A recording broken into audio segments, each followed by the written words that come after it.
Terima kasih pemirsa, Anda masih bersama kami di obrolan interogasi berantas pungli di sekolah. Saya ke Pak Herman. Pak Herman, bagaimana kemudian langkah ke depan atau sikap ke depan dari Ketua Lembaga Forum Orang Tua Murid untuk meminimalisir dugaan adanya pungli di sekolah, Pak? Ya, jadi pertama, Dinas Pendidikan itu harus dia petakan, ya, berapa siswa yang tamat SMP, berapa daya tampung di sekolah negeri. Nah, kemudian setelah pengumuman PPDB, kalau memang ada kebijakan, ada penambahan, umpamanya di Kota Makassar itu sekitar kurang lebih 2000, itu diambil saja peringkat di bawahnya yang tidak lulus PPDB. Testimoni. Itu yakin dan percaya tidak ada pembayaran di situ, karena orang tua pikir saya kan lulus murni, ditarik dari bawah. Yang kedua, kalau memang ada penambahan begitu besar, harus diumumkan melalui publik sesuai dengan Undang-Undang Nomor 25/2009 Pelayanan Publik.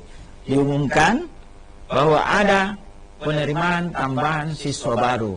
Silahkan orang tua mengupload lagi anaknya. Berbondong-bondonglah orang mendaftar lagi PPDB tahap kedua istilahnya. Ya. Itu pun juga tidak bisa terjadi pungutan karena anaknya lulus langsung.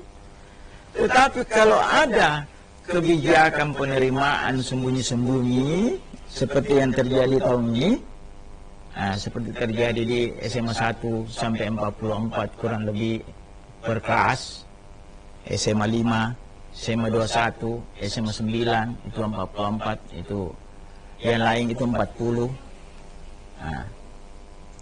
Karena di Permendikbud itu dia bisa menambah rombel, yang 10 rombel bisa menjadi 12 rombel maksimal kalau ada gurunya tersedia. Tapi sekarang ini SMA diselesaikan pada kekurangan guru. Bagaimana caranya dia mau menambah rombel? Sekarang yang harus kita antisipasi, karena bagaimana nasibnya anak-anak ini yang melampaui Dapodik 36. Ya. Apa kelanjutannya dia? Apakah dia bisa ikut ujian nasional? Karena sesuai dengan aturan yang dijamin itu hanya 36. Jadi itulah kayak saya katakan bahwa Dinas Pendidikan tahun ajaran baru ke depan itu tidak boleh ada lagi yang begini. Kalau memang ada tambahan, mengingat bahwa masih banyak anak-anak belum sekolah. Bahkan teman saya, Pak, dia sudah lulus di MAN Veterani, ini ditarik lagi di sekolah favorit. Karena ada lagi tempat yang dari Diknas kosong lagi di MAN. Ya, itu banyak terjadi begitu. Terus dia lulus semuanya di sekolah pinggiran, tapi karena ada kata BLC-nya, dia tiba-tiba ada masuk di sekolah di favorit orang tua. Itu ada datanya. Itu bukan cerita kosong, itu ada data. Makanya saya katakan untuk mencegah pungli tahun ajaran baru ini itu saja laksanakan. Bahwa kalau ada penambahan kota, ambil peringkat di bawahnya yang tidak lulus PPDB online. Ataukah umumkan secara publik bahwa ada PPDB tahap kedua. Nah itu. Kemudian jangan lagi seperti tahun ini bahwa banyak error. Kalau pihak pemilik server tidak bisa lakukan lebih baik daripada tahun depan, ya ganti pemilik server itu. Ya, karena kan negara yang biayai. Nah itulah saran saya. Oke, baik, saya ke Pak Ismu. Pak Ismu, jika benar memang terjadi pungutan liar di sekolah, Pak, apakah ada sanksi yang berat untuk para oknum-oknum ini, Pak Ismu? Ya, terkait dugaan pungli di sekolah terkait dengan penyelenggaraan PPDB itu kan sudah jelas diatur ya Pak. Di Permendikbud 1 2021 ini juga ada larangan. Jadi tegas, misalnya untuk sekolah negeri tidak boleh ada pungutan dalam bentuk apapun, termasuk dengan pembayaran seragam, buku dan lain-lain, itu sudah jelas. Untuk yang swasta pun kalau dia menggunakan dana BOS itu diatur dengan ketentuan-ketentuan tertentu untuk penggunaan dana memberikan dana dari orang tua wali. Nah, tentu saja kalau berbicara sanksi itu proses yang berbeda ya, karena mungkin akan masuk ke ranah pidana, mungkin bisa saja dan lain-lain. Kalau dari sisi ombudsman, tentu saja kita melihat itu sebagai sesuatu maladministrasi. Artinya ada proses yang tidak berjalan sesuai dengan prosedur yang ada. Maka ombudsman dengan kewenangan dan pendekatan yang dilakukan selama ini adalah pertama menyelesaikan permasalahan yang dialami oleh masyarakat. Yang kedua, disambil menyelesaikan permasalahan yang dialami masyarakat, kita memperbaiki proses layanan yang ada. Jadi ketika itu menjadi temuan ombudsman, maka tentu saja ada langkah-langkah korektif. Langkah-langkah korektif inilah yang kita akan berikan kepada, misalnya kalau ada laporan masuk, untuk ditindaklanjuti dalam waktu kurang lebih 30 hari.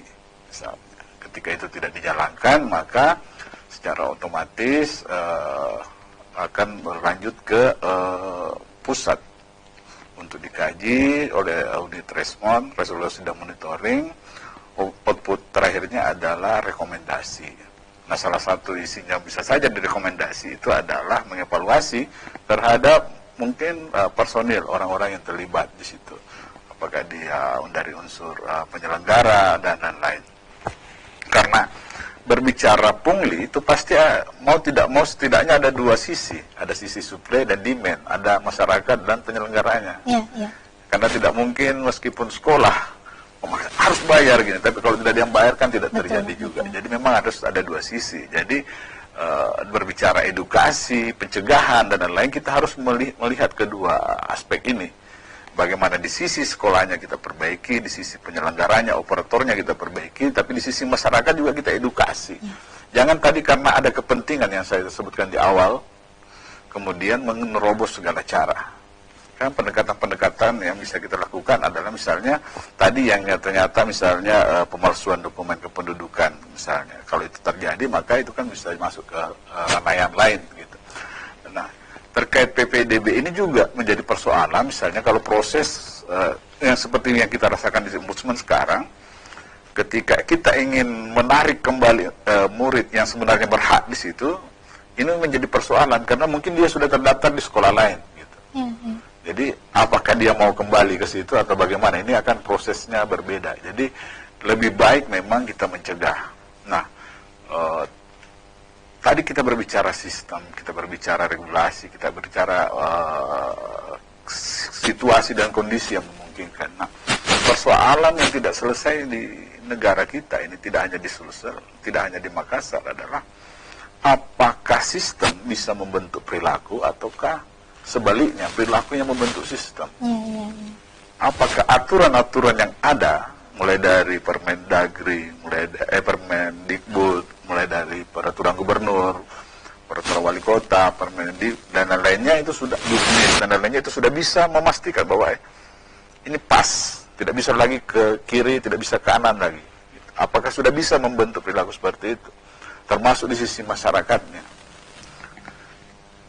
Di sisi lain, ataukah karena kebiasaan-kebiasaan ini yang terjadi, masih ada pungli setiap tahun, masih ada permainan setiap tahun, yang kemudian kita rumuskan menjadi kebijakan, potong ini, tidak perlu ini, dan lain-lain. Seperti misalnya tadi masukan-masukan untuk pembobotan dari segi umur kartu keluarga dan lain-lain, itu untuk mengantisipasi itu. Jadi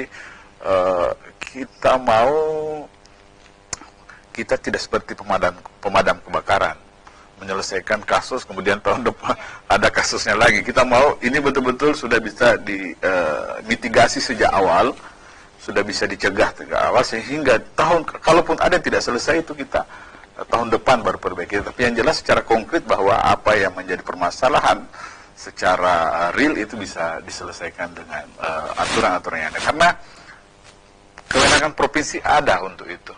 Misalnya mengatur tadi, memastikan bahwa tidak ada pungutan-pungutan liar di sekolah dalam bentuk apapun, karena ketika dibuka keran sedikit saja, misalnya ada pengecualian sedikit saja, maka inilah yang biasa dimanfaatkan oleh orang, oleh pihak-pihak tertentu. Oh, ada ruang, oh ini bisa pungli jadi pungutan resmi gitu kan. Oke. Nah, ada ruang, dan ini yang mau kita cegah betul-betul. Oke, Pak Ismu, apakah ada batasan-batasan sejauh mana dikatakan pungli, Pak Ismu, khususnya di sekolah? Nanti akan dijawab setelah pesan-pesan berikut ini.